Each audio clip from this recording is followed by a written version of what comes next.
our Earffel Tower. This is the closest guests come to it in the park, so do take advantage of that great photo opportunity, as it is a true masterpiece. And you're going to want to take that photo quick because we are looking into a little bit into the most glamorous part of our tour, the world of creative costuming. So that whole costuming process begins with a designer sketch, of which you'll be able to see many examples along the far walls on either side. When our skilled tailors and seamstresses take these sketches and create final working products. And you'll be able to see a few examples of these final products over on your left in the few display hits we have. Without this room would be like Sweet Home Alabama, signed our new film just released, Tuck Everlasting. Our team of 250 professionals uses just about 1.5 million yards of fabric a year, making over 25,000 costumes annually. That makes us the largest laboratories. Now the great thing about the movies is they can take it just about anywhere, from the house next door to a dangerous canyon, or to the bottom of the ocean. We're now going to head into our backlot area where we can take it to any one of the places that I just meant sculpted to look like the ocean floor. And this was actually most recently used in filming an episode of America's Most Wanted.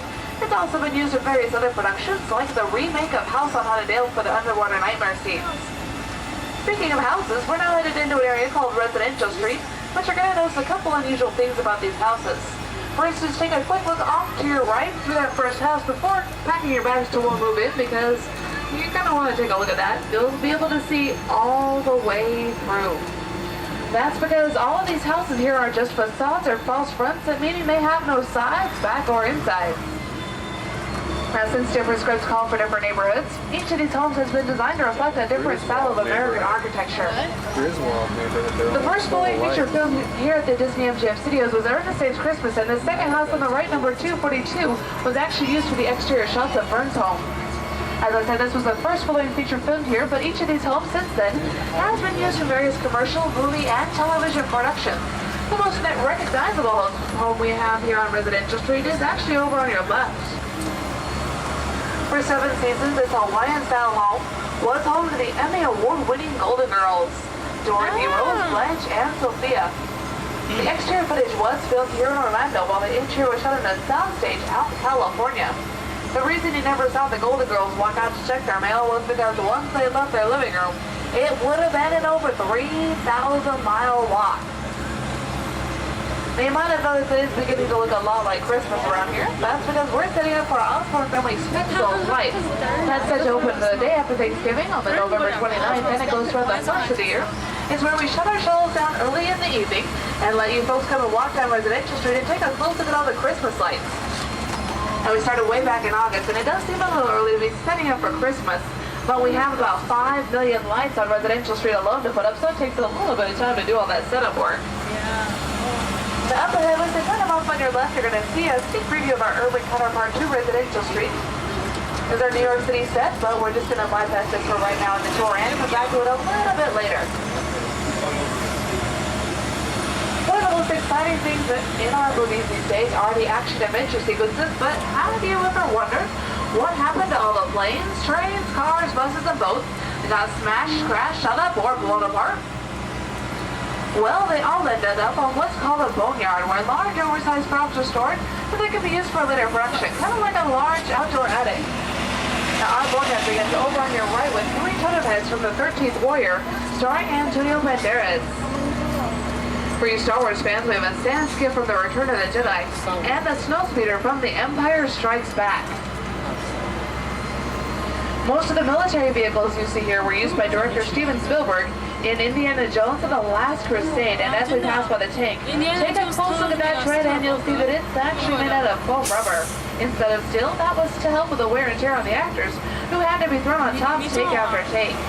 Now, I do need everybody to remain seated at all times, please, folks. Everybody remains to things. And okay, these 2 main cars were actually from Indiana Jones, the Temple of Doom.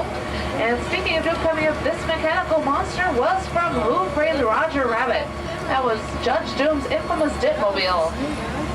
Now, also from that same production, we've got an orange trolley car, but if you take a closer look at this one, you're going to see that it's not a trolley car at all, just a modified city bus. The steel tires are just fiberglass covers that are fitted over the radial bus tires. This yellow helicopter was flown by Bill Nye in Ellen's Energy Venture, which can currently be seen in Epcot's Universe of Energy. The two vintage-looking aircraft were from the Rocketeer. Now, these planes were never meant to take off the ground either, as their engines were made of styrofoam. But what really did buy was that speedboat from Disney's 100 Lives of Blackjack Savage. It was clocked at speeds of up to 70 miles per hour. You might also recognize the silver space spot here on the end as Max from Flight of the Navigator. From what? Now, if you take a look over across the canal, you're going to see a back view of Residential Street, and you'll notice that indeed the architectural design stops just out of range of the camera. Well, that's because we only build what the camera needs to see. There's an old-time production secret I'll let you in on called saving a lot of money. And from the direction we're headed, it looks like we got clearance to go in and take a look at that large setting set I was telling you about. Now, it's a live production area, and even though we've got the chance to go in and take a look around, we may have to leave at any time. So once again, everybody, please remain seated. We're also going to cross a very bumpy bridge, so keep it tight, hold on to loose items like hats, cameras, handbags, favorite children, things like that. Our design here was created and designed to look like a canyon from Southern California. It took us about 6 months to build, which sounds like a lot of time. It's been a good long set, but when you think about how long it took for an inch to build the real thing, well, we didn't do so bad. The large block of truck you see in front of you actually used to be part of our Boneyard, but the British crew wanted to use it for this production, so when they rolled into town, they lowered it over the top with a large crane. But then as you look around the canyon, you'll notice that there was no way to drive it in. Now, up above us and out of view are the flat platforms that camera crews used to mount their cameras. And earlier this morning, they were testing a special rain effect. Directors need things like the rain to fall right onto the next day action, because as you know, time is money, and they can't just sit around and wait for Mother Nature to provide the real thing.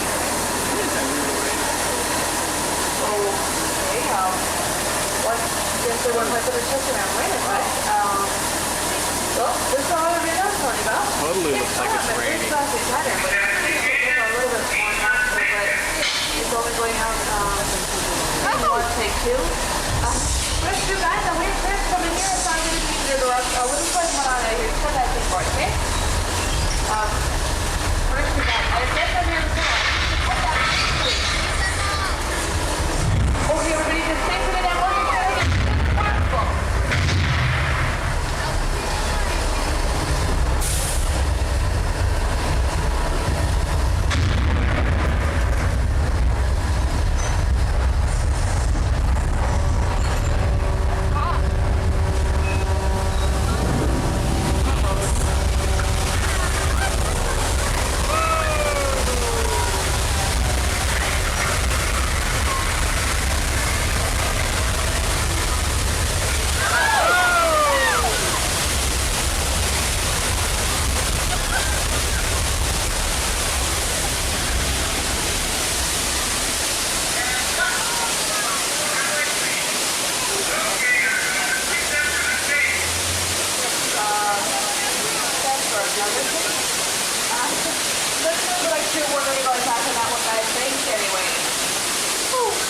So now you know where we thought this was Catastrophe Canyon. So, what do you think?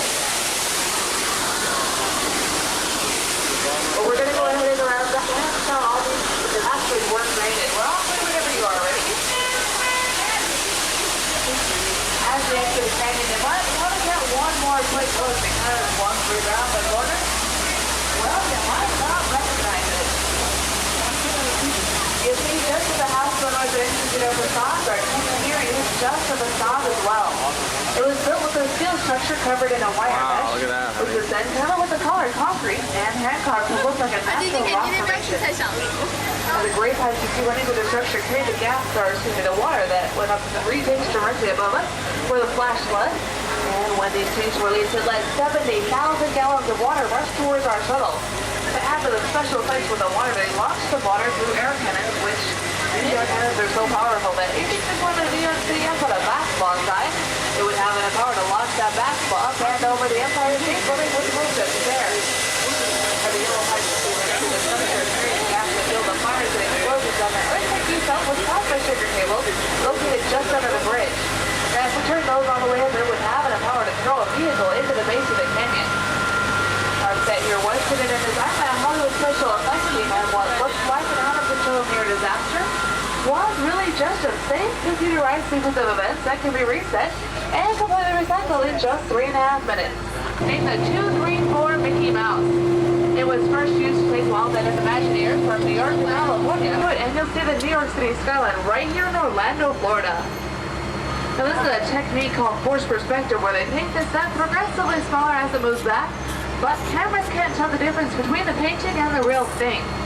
Now the real Empire State Building is over 100 stories tall, while ours is just about 4.